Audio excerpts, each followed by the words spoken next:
En este tema, llamado circuitos eléctricos, vamos a ver un poco de la aplicación que hemos estado viendo en cuanto a las cargas eléctricas y las corrientes que hemos estado viendo.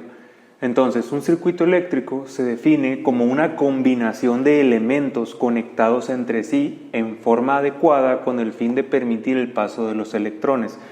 Básicamente, un circuito eléctrico es un circuito que está hecho de tal manera que la corriente al circular a través de él tiene que cumplir con un objetivo. Por ejemplo, encender una luz, abrir una puerta, encender una televisión, etc. En los circuitos nos podemos encontrar, al momento de estarlos operando, de dos tipos. Por un lado están los circuitos cerrados, que es cuando la corriente circula a través del mismo de manera normal, aquí el foco está encendido, y los circuitos abiertos, que es cuando hay una interrupción, por ejemplo, usando un interruptor o un botón o algún switch de este tipo, que el circuito se abre, la corriente deja de circular y en este caso el foco se apaga.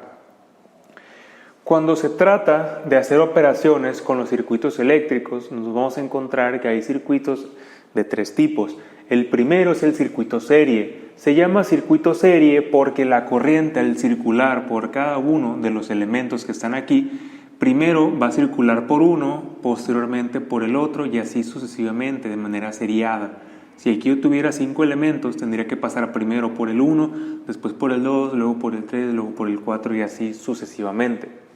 El circuito paralelo, a diferencia del circuito serie, aquí la corriente puede circular a través de todos los elementos al mismo tiempo que estén en paralelo.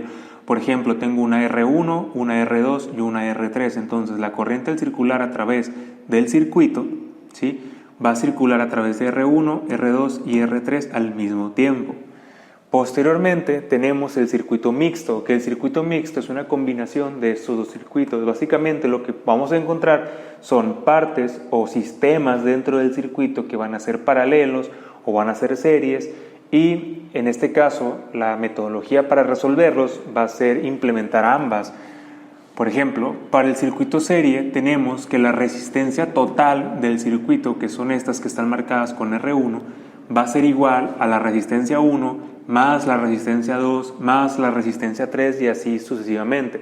En este caso nada más tenemos 2, entonces sería R1 más R2. La corriente total del circuito, que es la que circula a través de él, va a ser igual en todos los elementos. Esto quiere decir que la corriente en el elemento 1 va a ser igual a la corriente en el elemento 2 y va a ser igual a la corriente en el elemento 3 y en los elementos que tengamos. Mientras que el voltaje total de la fuente que nosotros estamos usando para alimentar el circuito va a ser igual a que el voltaje 1 o el voltaje del elemento 1 sumado con el voltaje del elemento 2 sumado con el voltaje de cada uno de los elementos nos tiene que dar como total el voltaje de nuestra fuente o el voltaje total. Para el circuito paralelo la fórmula o la metodología cambia un poco. La resistencia total va a ser igual a 1 sobre la resistencia 1 más 1 sobre la resistencia 2 más 1 sobre la resistencia 3 y así sucesivamente con las resistencias en paralelo que tengamos. Aquí la corriente va a ser que la corriente total que circula por todo el circuito va a ser igual a la corriente 1 más la corriente 2 más la corriente 3 y así sucesivamente. Mientras que el voltaje va a ser igual en todos los elementos. B1 va a ser igual a B2 igual a B3.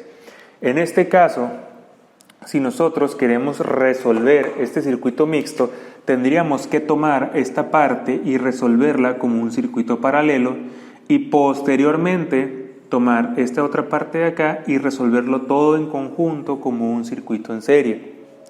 Y de esa manera nosotros vamos a ir desplegando, digamos, vamos a convertir, al resolver esta parte, estas dos resistencias, al sumarlas como si fueran una resistencia total, se van a convertir en una sola.